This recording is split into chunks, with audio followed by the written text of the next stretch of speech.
What's good, everybody, and welcome to the End Goal podcast, where we talk about life stories and my own sometimes. I have been very interested in the topic of fallacies lately.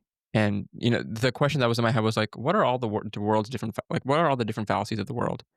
And today I want to talk about that with you guys. I have a list here of the various fallacies of the world and a couple of my own that I have thought about and generated over time that I wanted to throw into the mix, see what you guys think, right? So let's just get started. Well, before we get started, how you guys doing? You good? You guys ready for this?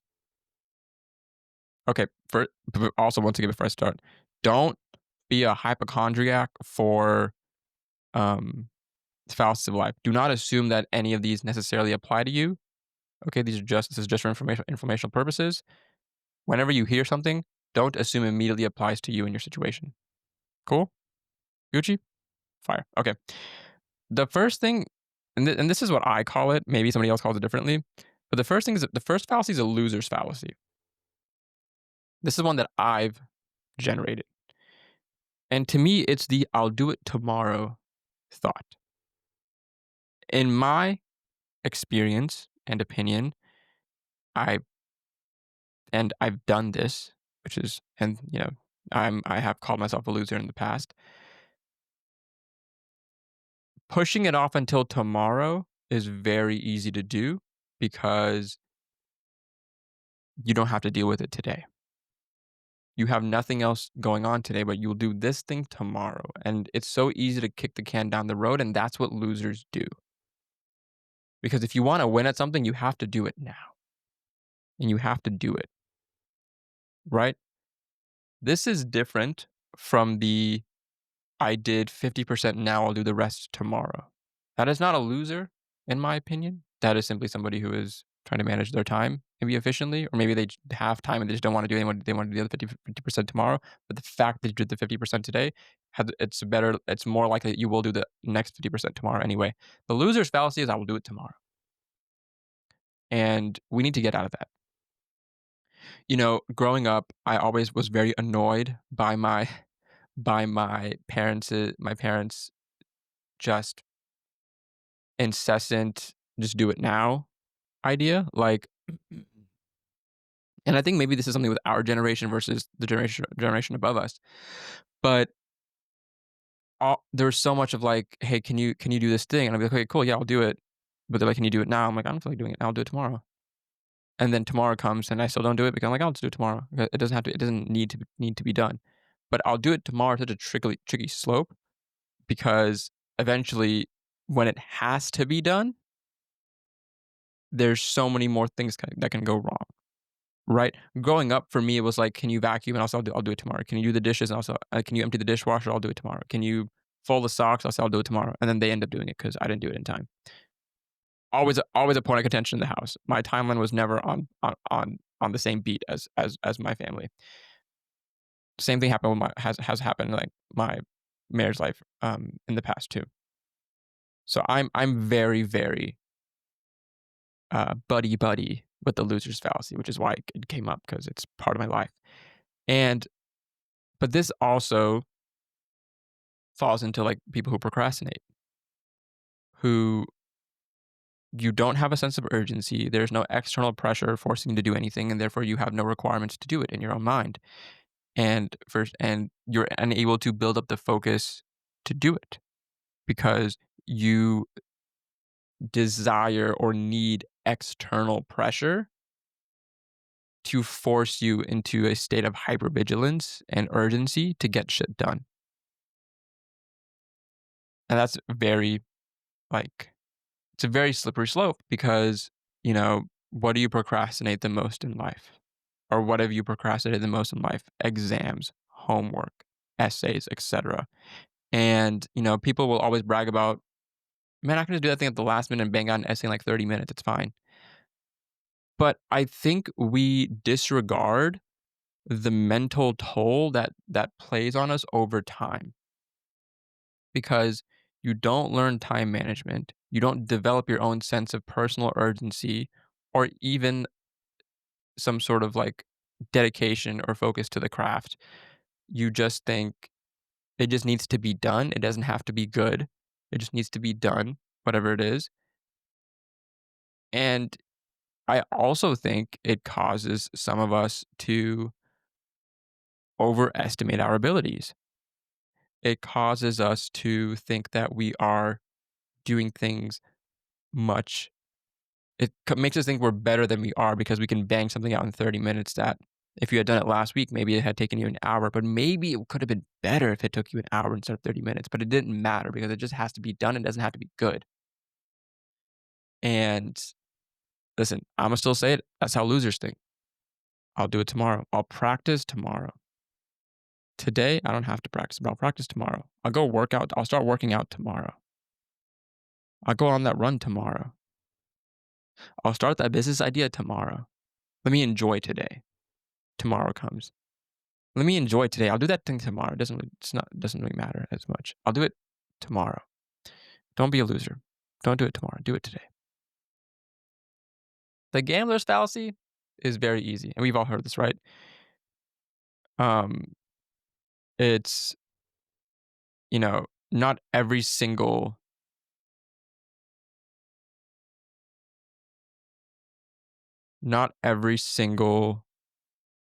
crank on the machine can be a loss. At some point, it has to hit 777, right? But what if it's the next one? I've already lost like 20 times. Maybe I've exhausted all of my losses. Maybe the next one's the big win. So I just got to go again. I've already lost now 22 times. But maybe what if 23 is, oh, my lucky number is apparently 45. I just need to go 44 times, and then 45 will be the big win. It's guaranteed. These machines are, you know, they're built with some sort of algorithm to where they'll activate on a specific number. So I just got to hit that number that's inside the machine. And I can go all night type shit, right? That's a gambler's fallacy. And the next one will be the big one. Doesn't matter. I've lost enough times. That means the next one's got to be the big one. I've never really been a gambler per se. I have used money on gotcha games. Does that make me a gambler? Maybe in the loosest sense. I stopped doing that 2 years ago. So I don't if I don't use my money for like actual things, I don't spend money on like I don't play free to play games anymore that have microtransactions. I don't do that shit anymore. I don't If I play a game, I'm buying the game and there's no microtransactions inside the game. Therefore, my payment is upfront and there's nothing else you can take from me in the back. The predatory nature of free to play games is this game is free to play, which means I'm free to put in whatever money I can into this game, along with look at these 5-star like 1% drops that I could get. Oh, I didn't get it with the free things that they gave me, but I could just put in a little bit of money right now and see if I can get it. Okay, how much money do I need to guarantee that I get this? Okay, $50. Okay, cool. I'll just pay $50. It's fine. That game could have cost you $20, and you might have complained about a game costing $20, but you complain less about your own choice to put money into the game to put $50 into the game. Fucking gotcha games are crazy, bro. So fucking predatory. It's insane. The next fallacy is kind of one that I also developed. And I think this is the last one on this list that I developed because then I made the list from what I was researching. It's the homeowner's fallacy. The homeowner's fallacy is thinking, okay, buying a house is going to be worth it. You're going to build equity in an asset. Even if it costs more per year to upkeep a house than rent, the excess expenses aren't even towards building the equity, just fixing the home. But I'm building equity. I have a house. I have my own space. Let's be real here, right? Buying a house is not a smart thing to do in today's age. It wasn't even a smart thing to do when I did it. I just did it because let's back up a little bit. It's not the smartest thing to do financially. It is something that is very good if you're trying to build a family because hopefully it reduces the amount of moving around that you have to do and you are creating a stable lifestyle for your child, whoever it is that you're raising. And in that case, yeah, a home is a very good thing to be in. But there are people who make apartments, homes. It just depends on who you are. But financially, it is not a good time. It is not a good building asset in a house is not a good enough reason anymore to buy a house. Interest rates were like 7, 8% higher. I got mine at 6.1. The one day it was 6%. After that, it bumped it to 7. I just got lucky. But I see people still pushing this narrative that like, no, dude, buy a house. You're building equity. Eventually, that'll be like your own thing. Even though you still have to pay property taxes on it, and you don't technically own the land, and you still have to go get permits if you want to build on it, and certain things like that from the city. And it's not your land; it's the city's and the country's land, actually. But um, the homeowner's fallacy is like, I'm buying a house and building the asset. Cool. This is gonna be mine in 30 years. And the amount of money that you pay in interest on the mortgage, the amount of money that the actual mortgage is and the value of the house is, and on top of that, the shit that you don't get to deduct, the plumbing expenses when a pipe bursts, the issues when it hails and your roof is damaged and you need to get the siding replaced, the garage things breaks, or you wanna do renovations like painting and trims and remodeling things in the house. Carpet cleaners, if you call somebody to clean your carpet unless you wanna do it yourself, you can do it yourself if you want. Lawn mowing also, if you wanna do it yourself, you can find somebody else to do it if you want. All these, like, something leaks, something breaks, you gotta call somebody to fix it unless you're a handyman, you can fix it yourself. Electrical things, etcetera. All of those things, you don't necessarily think about. If I were to tell you that, "Cool, this $300,000 home that you have right now, technically, it's $350,000 with all the expenses that you're gonna put into fixing it and remodeling it maybe over time, over the life cycle." So you are not buying a $300 house, you are buying a $300 house with $50,000 of expenses plus maybe $100,000 of interest. You are buying a $450,000 investment. Um, which of that you don't get the 50K in your equity or in your asset. I mean, if you're one of those people who, and yeah, I would say this, right? Keep track of every single money you spend on the house, whether it's an expense or something new that you buy for the house or you're remodeling. Because what people don't know, maybe don't know, is when you buy a house for the first time you buy a house and the first time you sell a house, maybe like you bought it for 200K and it's worth 400K right now. So you decide to sell it. You're moving, you decide to sell it. You're like, "Oh my god, I get $200,000 that I made on this house." That's crazy, right? That's taxable. That $200,000 is taxable. Now, it should be taxable as a long-term asset, which would be at about 20%. But it is also it's not like a capital asset. It is it's a residential property, but um, you have to pay taxes on the 200,000 unless you understand the fact that when you buy a house, you need to stay in the house for at least 3 years out of the 5 that you've owned the house, or out of the past 5 years. It's a little bit The rules are a little bit odd in its interpretation of if you have to have owned the property for 5 years and then lived in it for 3 out of the 5 to get what I'm about to tell you, and I can confirm we can talk to that when we talk through taxes in the future again. But the way the tax code works is if you're selling a house for the first time, you have to have lived in that house as your primary residence for 3 out of the past 5 years, and you get a $250,000 um, first home sale exclusion on the sale of the house. And I have to confirm. Sometimes things are weird, bro. Is it 250 first?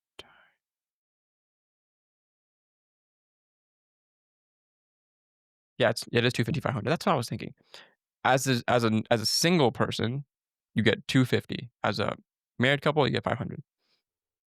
But essentially, that $200, the $200,000 that you could have had to pay taxes on because you sold a house for 400 that was worth 200 when you bought it, um, you get a 250 or a $500 exemption on that one sale though.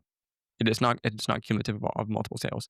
So up to $250,000, you're exempt from that, which means you can take that 200 and you don't have to pay tax on it. And that's so big. That's what I was telling my wife because we have the house, right? I was telling her like when we move back, if we move back, if, or if we decide to sell it, we should really live there for 3 years minimum, so we get this exclusion if we ever want to sell it. Or, we don't have to if we're just going to move to a different place and keep this on rent and just keep this as a rental property. But if we're going to sell it, we should we should live in it for 3 years. So we get the exemption. Going back to the homeowner's fallacy thing that I was talking about, because I also want to say this: keep track of all of the expenses and all of the renovations that you've done on your house th- because everything that you do to remodel the house, improve the house, etc., it's called a it's called like home improvement, and that gets added to the basis of your house. The basis of your house is basically what you initially bought it for. If you bought a $200 house, the basis is 200. Over the 5 years, if you spent maybe $50,000 of fixing things, but of that 50, only 10K was like, you know, we um, remodeled and we brought in new cabinets and a stove and a fridge and a new fan, a new garage door, things like that. Those are home improvements, and there's a whole classification on home improvements on part of the tax code. Um, that 10K gets added to your basis.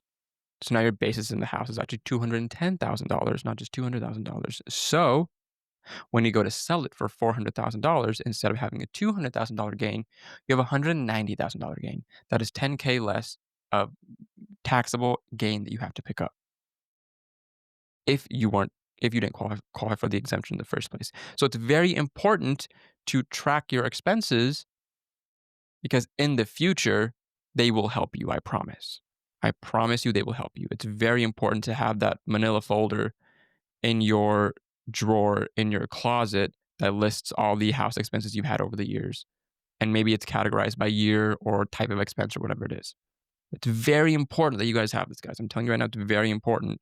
It will help you not get fucked over by the tax code when you go to sell and when you get this large influx of money. The next fallacy is the arrival fallacy. The arrival fallacy is believing happiness comes from reaching specific goals rather than the journey itself. And this is very common. It's very common that, um, like, I'm not happy right now and I'm grinding, but I'm sure I'll be really happy when I hit the goal. You don't even know what the fucking goal is. I'm working on a business and I'm not happy, but I know I'll be happy when I reach 10K. And then you reach 10K and you're like, fuck, I'm not happy, but I'm sure I'll be happy when I reach 100K. That's like 100K is always the magic number, right? The six figures is always like the magic word, the catchphrase. I'll be happy when I reach six figures in this business. You work, you grind, you're unhappy, and you reach six figures in the business. You're like, why am I still fucking unhappy? Well, I'll be happier at 200K, 300K, 400, and you'll keep setting these goals for yourself, thinking that when I get here, I'll be happy. Instead of taking a step back and thinking, why am I not happy? If this is what I want to do, why am I not happy? What can I do to make the process happier for me so that when I reach the goal, I am already content and maybe it just adds a little cherry on top to it, or I don't even have to reach the goal and I'm happy. But the arrival fallacy says, nah, dude, you're never going to be happy until you reach that goal. That's just, that's sad. That's sad. I feel I haven't seen that Selena Gomez, and I always forget the other actress's name doing that bit where they're like, that's sad. That's bad. It's so funny. My sister and I quote that all the time. The next fallacy is the hedonic treadmill, which is thinking more money, possessions, or achievements will permanently increase your satisfaction, which is a little bit different than the arrival fallacy, which is why they're different. It is thinking that material gains will increase your overall standard satisfaction in life. And so you're always chasing like on a treadmill and you're never getting to an actual end point because the treadmill is continuously moving underneath you. You're always chasing more possessions, more achievements, more accolades, etc., thinking that as I get more, I will be more satisfied. But the initial issue was the fact that you thought, I need this to be satisfied. Therefore, you will never be satisfied when you get it because once you have it, you're like, was it actually like, I'm not satisfied when I have this. Damn, I need something else. The next one, yes. When I get that Patek Philippe on my wrist, I will be very happy, right? When I have that LV bag, I will be very happy. When I have that when I've had that Urus, I'll be super fucking satisfied with life. That is when I know that I've made it, is when I have that Urus. And you're gonna keep running until you get that Urus, until you get that Philippe, until you get that LV. And is LV even like luxury like that anymore? I don't know, y'all. I'm probably aging myself when it comes to that. I'm only 28, but it. Um, I'm lucky that I'm not in this fallacy. I'm in a good amount of these fallacies, right? I'm lucky that I'm not in this one because I couldn't give a fuck about things like that. I don't need chains, right? I don't have it on me, but the only chain that I need is the one that y'all see me wear, which is the Frith Guild apprentice arcanist chain and tag that I have on my neck. That's all I need in life. Also a chain for my religion, but that's about it. I don't need shit on my wrist. I never wear anything on my wrist. I don't like shit on my wrist. Don't need a watch. Don't need a Whoop band. Don't need bracelets. Nothing like that. Right? I like rings, but I don't need like fancy rings. Right? I'll get that $5 metal thing at that flea market shop and put that shit on my finger right now. Right? I don't need suede leather, Italian leather shoes and things like that. Right?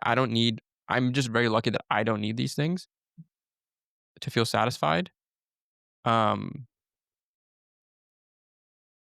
I'm more of the I'm more in the arrival fallacy area than I am the hedonic treadmill. But that is hedonic treadmill. And if you're on that, get off. If you can't hit the stop button on the treadmill, clip that shit to yourself and fall the fuck off. Stop the treadmill from running. Go run outside. Go run towards an actual goal. Or just start trying to figure out why you don't enjoy running and do something else. Oh my god. This next one is the comparison trap, not to be confused with the Parent Trap, which is a banger movie back in the day, by the way. 10 out of 10 movie. The comparison trap is measuring your worth against others' highlight reels rather than your own progress. Yeah, this one's a tough one because it goes back to a couple of episodes ago when I was talking about what Virdas said, where we're not meant to we're not meant to see our life as numbers of like how many people are like liking our stuff and commenting and stuff like that and viewing our stuff. We're not meant to see that. Um because I feel like it's just like another form of like the survival instinct of back in the day, it might have been, this person has more food than me. Why do I have such less food? I'm useless. I'm less competent than this other person who has more food than me. Instead, it's this person has more followers, likes, eyeballs, money, etc. than me. Therefore, I am worth less than them, and my life is worth less than theirs. That is the comparison trap. And it is probably one of the most toxic ones out there and one of the most detrimental because it it traps you in your own mind of uselessness, worthlessness, um, and or makes you think there's some figurative, non-existent competition between you and this other person. Both of those are really bad. But those are very bad. Um, the next fallacy is the someday fallacy, which is interesting. It is postponing important things until conditions are perfect. It mixes well with perfectionism and mixes a little bit with procrastination as well. But the someday fallacy is yeah, I'll do it someday when the timing's right. When the time's right, it'll happen type shit. You hear everybody say that at the beginning of the year. I don't really have goals. Whatever is meant to be will come find me. Bitch. No, you gotta go find that shit. You gotta go do that shit. You have to go be that shit. You know what I mean? Waiting, I've realized I feel like I have such an aversion to waiting that it's created like it's put me on the other side of the the scale of instead of waiting, I want to do everything now, but I can't do everything now. Some things I need to wait for. But I'm very like averse to the someday fallacy. I don't like waiting until something is right. Um, but what happens is for me, it it falls into the bucket of there's too many things that I told myself I want to do, therefore I can't do any of them, all of them. Sometimes I do none of them because I'm paralyzed by the decisions of which ones I need to work on, and the opportunity cost of this versus that. And um, some things get pushed off till later when they should have been done now because of having too many things to do. But it's not because I'm not intentionally pushing it off, thinking like I'll get to it when the time's right, type shit. Well, that's an interesting fallacy. The sunk cost fallacy. We all know this. We all love this one. This is our favorite fallacy, isn't it, guys? Everybody loves to use this fallacy in life. Continuing harmful situations because of past investment. That business you started, that house that you bought, that relationship that you're in, that money you spent on that one thing. The 5-month program you started and paid all 100% up you paid 100% upfront for that you're only a month in and you're like, fuck, this shit sucks. I really want to be done with this. I don't even like this, but I already paid for the 5 months. I might as well finish it off. All those things are sunk cost fallacies and they suck, bro. They suck. It is it is so difficult to reason with ourselves because in the sunk cost fallacy, there's both logic and emotions at play. You can't rely on either one to be the most accurate. Because logic says there's logic on both sides, but if we're going with the fallacy, logic says you spent this much time here already, write it out. Emotion says, I don't like this. This makes me feel bad. This makes me feel unwell. This makes me feel angry. I'm having negative emotions in relation to this thing. I need to stop this. But logic says, yeah, but you've been doing this for the past how many years now? Has it really hurt you? Etc. All those things. And so um it's like, well, you've come this far. What's a little bit longer, right? Very scary fallacy because you have logic and emotion playing both sides. It's very hard to get out of, but you just have to take a step. Usually, if you're saying I need to stay in this because it's sunk cost fallacy, the thing that you need to do is actually get out of it. That's like the thing, 100% the thing. Um, 9 times out of 10, you need to get out of the thing because you're staying in the thing because it's sunk cost fallacy. The next fallacy is mind reading fallacy. Assuming you know what others think or why they act as they do. I'm not going to talk about it. I told you guys at the beginning, don't apply this to yourselves. I'm not applying this to myself, but I do this so many times.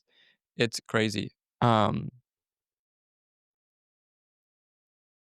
think mind reading fallacy plays into the personality types of like the narcissistic, the egotist, the overconfident person, where they think they know everything, the know-it-all type, etc. Um, I've never really come across this as like a fallacy of life, which is interesting why it's on this list. Um, but I like it. I don't have much to say about that, to be honest. But if you have much to say about it, let me know. If you're a mind reading, if you're a mind, if the mind reading fallacy applies to you, let me know. Geez, that was a fucking mouthful to get out. The binary thinking trap.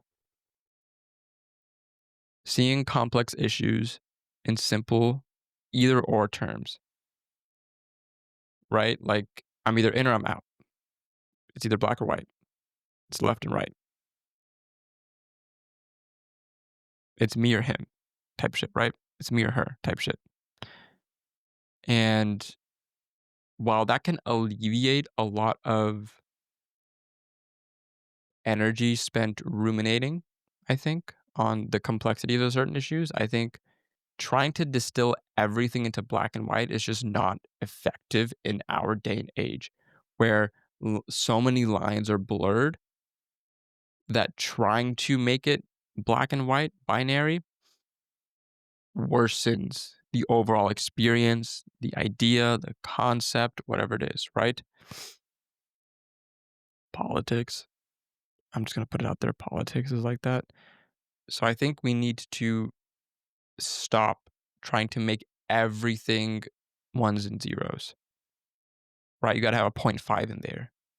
You might have a 37 in there. Is that a prime number? I think 37 is a prime number. The savior complex is thinking you can fix or change other people. Bro, I've never had this in my life, but I understand what this means. And I don't think I've met somebody who has a savior complex in my life. Or maybe they do and they just haven't tried to use that complex on me. But it's so thinking you can fix or change other people. I would be so interested to meet somebody with a savior complex and to like pick their brain on like why. Why do you think that it's your responsibility to fix somebody else or save somebody else? Why do you think that you can in the first place? Why do you think that's what you're supposed to do, etc.? That would be very interesting. I think that would be an interesting conversation. The last fallacy, this is actually one that I wrote down this morning or late last night actually. The last fallacy is the addict's fallacy, guys. The addict's fallacy, which is a little bit different than the gambler's fallacy, right? Because the gambler's fallacy was next one will be the big win. I've lost enough times. I have to win at some point, right? The addict's fallacy is I'll quit tomorrow. And how many times have you told that to yourself? No judgment. No judgment at all. But how many times have you told yourself I'll quit tomorrow? Thinking that the you of tomorrow is any different than the you of today. And I'll let you guys in on a little bit on a little secret. I'm gonna lean in for you guys. Okay, I'm gonna lean in right here. In order for the you of tomorrow to be different, the you of today has to choose to be different today. That's the secret to success and changing yourself. Because the you of tomorrow is the exact same person who went to sleep today. Unless the you of today decides before doing the thing that you're addicted to that today is the day that I stop. You can't wake up, I don't know, drink that bottle of alcohol,